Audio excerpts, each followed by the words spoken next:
On today's episode of the Cryptoverse, I would like to talk to you about Hedera Hashgraph in response to a request from a subscriber.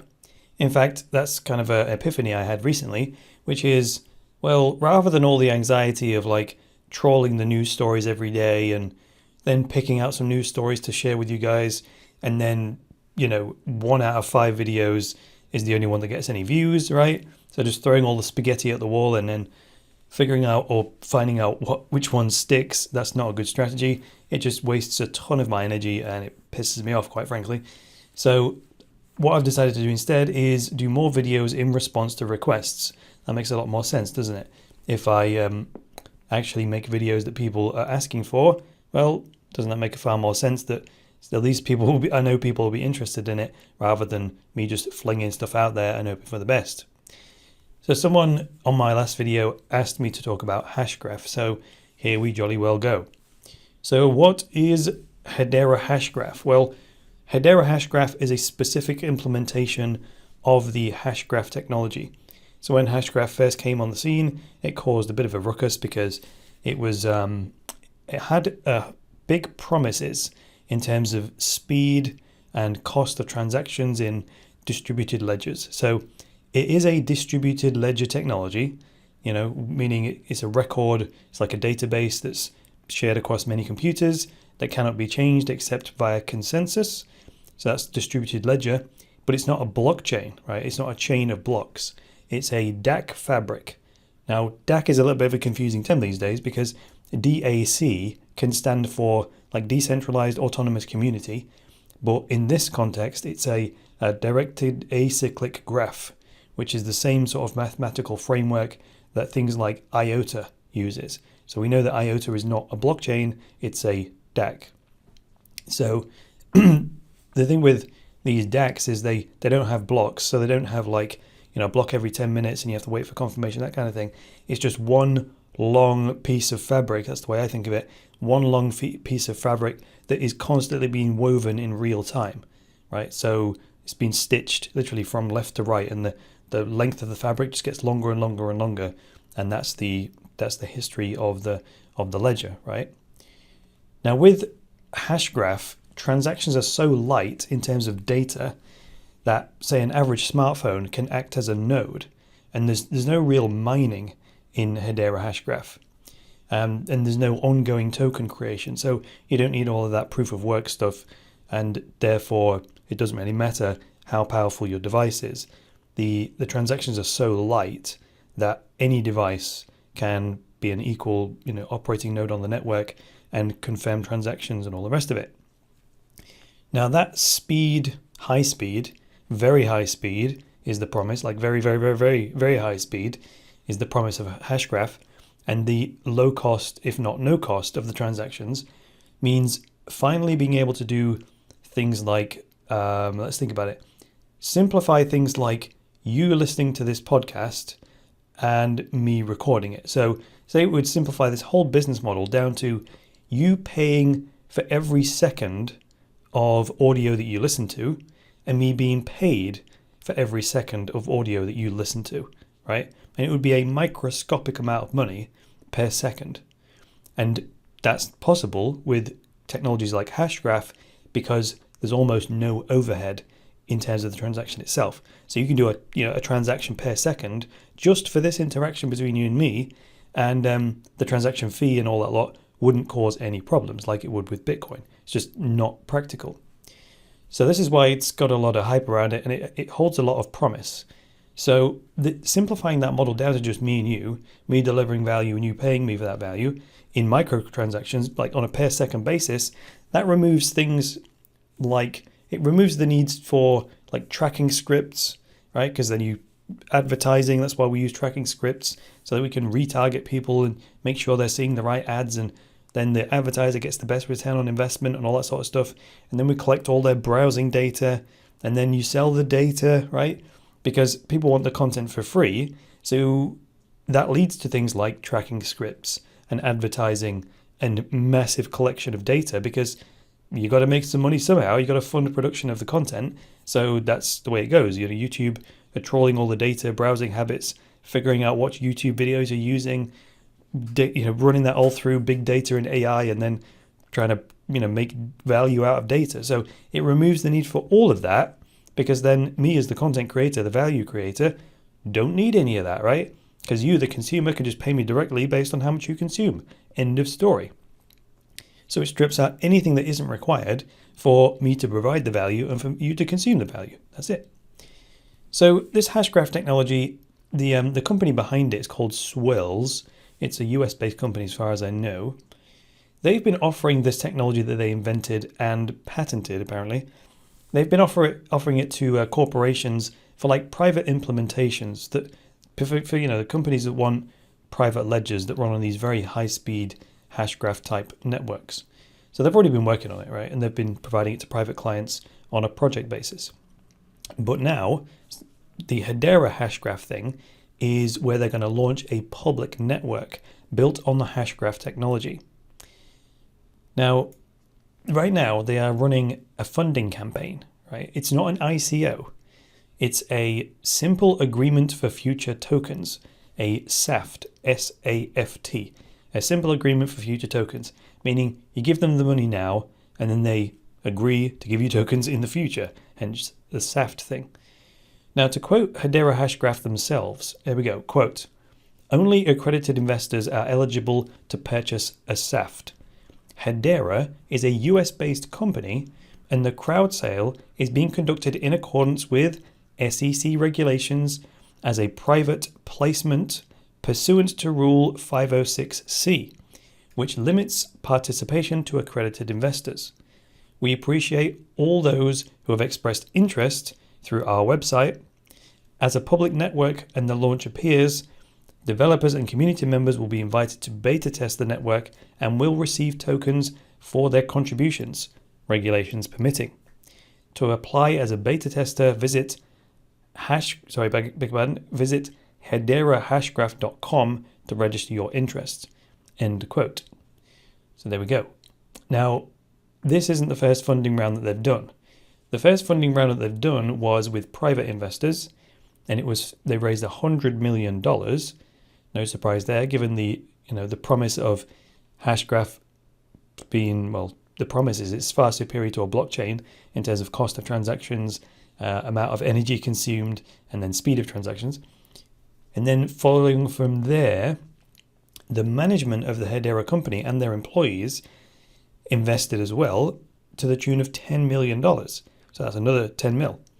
And what's interesting is that they all got to invest on the same terms as the private investors. That's a positive thing, in my opinion.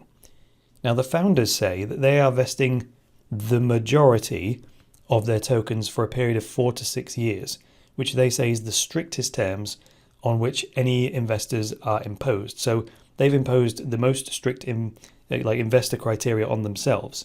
So they have the greatest incentive to make sure that the token has value, because they're the last ones to get it. So if they don't make a good run of it and they don't make the token valuable in 4 to 6 years, when they're the last to get their tokens, by then they won't be worth anything. So that's their incentive. Now it says the accredited crowd sale, it aims to raise a maximum of $20 million, again on the same terms that those private investors get and their employees and their management get. So while yes, I know they're limiting it to accredited investors, at least they're not creating another privileged class inside that world with even better terms. I'm thinking about ICOs these days that have different classes of investors, like the pre-sale investors get it at the best price, and so on and so on and so on.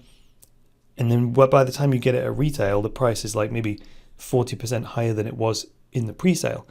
And that then means that the pre-sale buyers can break even at a price 40% less than you. So bottom line is, if you don't get in on a pre-sale for an ICO, you're at a significant disadvantage and a significant higher risk of losing money because you got in at a much higher price and your break-even point is so much higher. That kind of framework doesn't exist here with the Hedera Hashgraph crowd sale. I almost said ICO then. So the crowd sale is only open for 2 weeks as well, or until they hit this hard cap of $20 million, which I don't know. What do I think?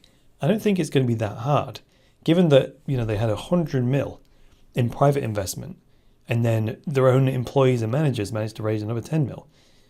And I think just based on the promise of Hashgraph, because its perception is is reality, that will bring in the 20 mil. I think it will sell out. So let's talk a bit about the token numbers, right? They're going to issue a fixed supply of 50 billion Hedera tokens, and there'll be no inflation, and that's the total supply. So that will be it. 50 billion tokens created, and no more will be created. And because there's no mining involved, the token creation will not be an ongoing thing, right? So they're going to create the 50 billion all in one go as a fixed supply, but they say only a third of these tokens is going to be issued in the first 5 years, and then the rest will be released by the, quote, Hedera Council over a multi-year schedule. We'll talk about the Hedera Council in a moment. Now, this crowd sale is only open to accredited investors, as we said a moment ago. And these tokens, they're due to be released after the network has gone live. In fact, they say that they're not going to release the tokens until A, the network has gone live, and B, the network has been operating successfully for a minimum of 6 months. Yikes. So no speculative trading in the meantime at all. So it's not a case of you get the tokens when the network goes live. They're going to launch the network, run it for a minimum of 6 months, and then release the tokens. So very different rollout to most ICOs and most launches of cryptocurrency networks, right? It's a smart move because loads and loads of problems occur with doing it in an alternative way, like, finish the ICO and then release the token and then people dump them and blah, blah, blah. Sometimes the free market acts in crazy ways that causes people to lose money. So they are being much more controlling and much tighter about the rollout of this thing. And we'll talk about more about how they're sort of centrally planning this in a sec. But let's just finish off the token numbers bit. This particular point about the crowd sale being limited to accredited investors, that's the one point that got people most upset on YouTube. And what I did was I went to the promotional video. It's like a 12-minute promotional video for the Hedera Hashgraph crowd sale. And when I read the comments on their crowd sale promo video, I'd say more than 80% of the comments say something to the effect of, this is only for rich people then. And people are annoyed that the average person cannot invest in the Hedera Hashgraph program or the crowd sale. I think one of the major reasons they're doing that is that if they're going to be a simple agreement for future tokens, a SAFT, and there's already an SEC regulation 506C for this, that's probably one of the requirements, that you're only allowed to offer it to accredited investors, which is a classic framework from the old financial world. So yeah, I suppose Swell's is one company, Hadera is another company that they've started to run this project. But I just figured they're like, they just want to do business and they don't want to mess about trying to circumnavigate the regulatory space in the cryptocurrency world. So that's like, look, let's just fit the existing framework. Let's go with the existing regulations and then compromise or build the project around the regulation rather than the other way around, right? So a few points on the network features. They say that the first major features are now almost complete in terms of development. So those major features are the Hedera cryptocurrency itself, file storage, and smart contracts. Now, given the high speed and the low cost of transactions on the Hashgraph networks, with the addition of file storage, this becomes like the biggest rival for EOS, in my opinion anyway, since EOS.io file storage is something that was in the white paper. It actually had its own white paper, and it's due to be released later in 2018. So a high-speed cryptocurrency network with low-cost transactions that can do a native cryptocurrency, file storage, and smart contracts, those are the same set of traits that are shared between Hedera Hashgraph and EOS. So I can see these going head-to-head in the world there. Now, major differences with this Hedera Hashgraph approach that I have noticed. So the bottom line is that as decentralized as Hashgraph will be as a network, its development is being centrally planned and controlled, like I mentioned earlier on. Now, while that might not be popular with free market purists, let's say, the reality is that this gives them some significant advantages in terms of being able to avoid a certain amount of like disagreement and chaos within the community. That's the downside of running things by committee. It slows things down significantly, and you don't necessarily end up with the best solution. You often end up with a solution that pleases the most people, which means the project might suffer, right? Which is the difference if you have a leader or a CEO or a dictator, say, then they can just go for the best solution for the project rather than one that's done by consensus, right? So bottom line there, coming to consensus on something doesn't mean the community will always agree on the best solution for the project. Consensus is just where everyone agrees. It says nothing about how good the solution is that they chose, right? So the fact that they're sort of centrally controlling this, that in turn will mean the project can progress much faster. So that's an advantage to Hadera.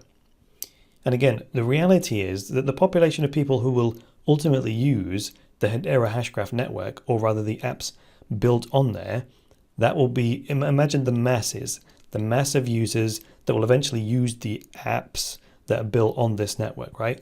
That group of people outnumbers everybody else by many orders of magnitude. So the question I have for you actually is, do you believe that average user will be put off by how Hedera is setting up their network in terms of how they're centrally planning it? And I'll talk more about that in just a second, about exactly how and what I mean by them centrally planning it. At this stage, I personally do not think that average user cares much about those kinds of things, right? They care more about how they meet the network. In the same way that most users don't really think about or care about things like, I don't know, net neutrality, right? They can't really see how it affects them. And even if they hear a news story about it, the average person, in my experience, just doesn't care enough, right? Because they just don't think it'll ever happen, and the consequences are too far away. If it meant one day that they logged into Facebook or something and then had to pay to use it, that is at the point when they would start kicking up a stink and getting upset about it, which is far too late. And by the same token, I think that same mindset is going to be how people perceive certain cryptocurrency networks, that people who are enthusiasts about it and know the ins and outs of proof of work and decentralization and consensus and all that sort of stuff. It's just, there's so much to know to appreciate subtle differences that the average user just won't have that level of education and won't appreciate the differences. All they'll care about is, can I download this next generation music app that is enabled by the Hashgraph network, the Hedera Hashgraph network, that allows me to pay by the second to listen to music, right? The fact that the network running it is like centrally planned or whatever, I just don't think they'll care, right? At least not until they face the consequences, by which time I think it will be too late. So anyway, I went around that loop like 4 times just to make sure that it was clear, because I couldn't really explain that in a linear fashion. So let's talk about the central planning aspect. So an example of the central planning, they have that Hadera Council thing that I mentioned earlier on.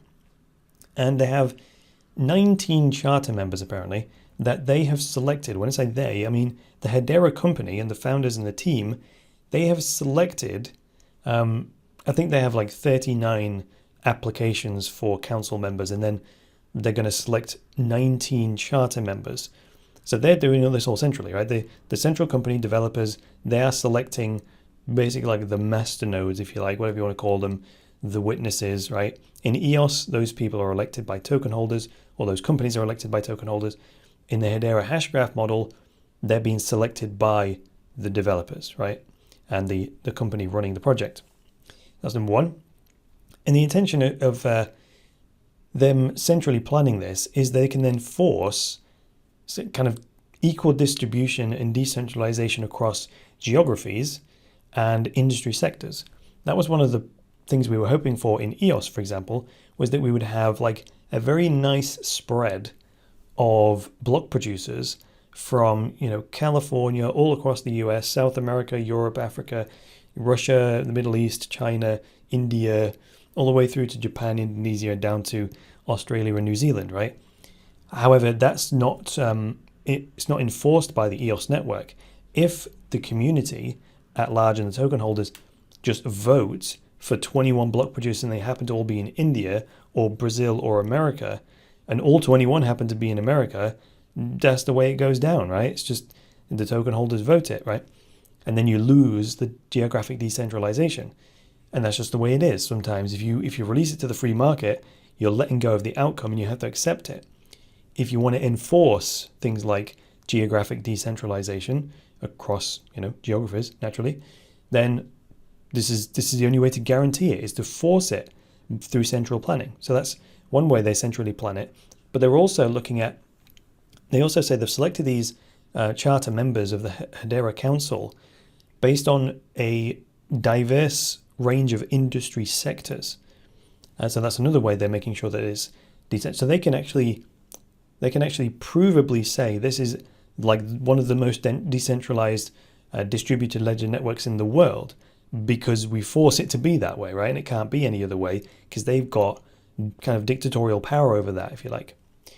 So further to that, each one of these members, they can only serve 2 consecutive terms. So they're kind of like politicians in that way. And I say 2 consecutive terms for each member, except according to my research, the Hedera company themselves, they're going to be a charter member of the council and they remain a permanent fixture. So they have the privilege of being a permanent member of the chartered member council thing. So they're always going to be there, plus 19 others that come in and out, right? So you can serve twice. It's just you can't serve more than 2 terms consecutively, right? And then except Hedera themselves, who remain a permanent fixture, as far as I understand it. If that's incorrect, please let me know. Refer me to a resource and I'll correct it. So I know this sounds like a paradox, but it basically means that they are achieving like excellent decentralization by planning the design centrally. So, and the reason they're doing that is the way I just described it. It's the only way to guarantee decentralization is to compromise the centralization in another aspect, right? Centrally plan for decentralization. But if you try and decentralize it, like the voting, like in EOS, you might end up with centralization. So it's, it's not an easy problem to solve, is it? Evidently. So I'm going to conclude this by basically reiterating what I think is the major point of this whole thing. A lot of us who understand the ins and outs of the stuff behind the scenes about, oh no, this is sort of got central planning and it's got a patent on it and yada, yada, yada. Bottom line is that if it delivers on its promise of like high speed, low transactions and all that sort of stuff, most people won't care, right? And it'll succeed in the marketplace because of that. That's something I would say that it shares with EOS. When EOS released their white paper, one of the things that stuck out to me immediately was that they'd immediately let go of the idea of amateur mining. So to be a block producer in EOS, you need enterprise grade hardware, which immediately cuts off the average person from being a block producer, right? You do need at least someone on the team with expertise to set up. Even if you use a cloud infrastructure, you still need some real serious hardware to be a block producer, right? And Block One thought, look, if we're going to have this high performance network, we're going to have to insist on a certain minimum performance hardware, right? Because if you insist on, this is the argument, if you insist on, well, everyone should be able to run a node or be a miner on a Raspberry Pi, then you are thereby compromising on the performance of the network. Whereas if you flip it the other way and you say, right, never mind that, let's sacrifice everyone can be a node thing and kill all the Raspberry Pis and require much stronger hardware, that then has a benefit of allowing you to run a much higher performance network, which at the end of the day is what the users of the dApps care about. So those are some of the things that it shares with Hedera Hashgraph. And maybe that's a sign of where the cryptocurrency space is going. Maybe that's a sign of it, I don't know what to say about that, maturing, growing up, don't know.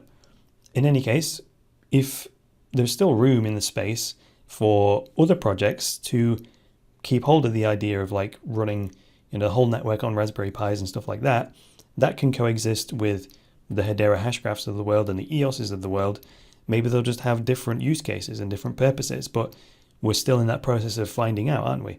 As EOS launches and as it's running now, and as Hedera Hashgraph launches and starts running some real dApps, we'll see for ourselves in the real world as we test them out in real life experiments. But that's all I've got for you today. So if you thought this video was absolutely terrible, you can hit that button. But if you liked it, hit the like button, get subscribed, and even grab yourself a discount coupon for any one of my online courses, which you will find down in the video description. Also down there is a link to my Twitter profile that you should absolutely totally follow me on. And if you have a bit more time to watch another video, check out this video that I released yesterday called First Crypto Firm IPO on the London Stock Exchange raises $32 million. Other than that, I'll be back with the next episode of the Cryptoverse. So until then, it's me, Chris Coney, saying bye for now.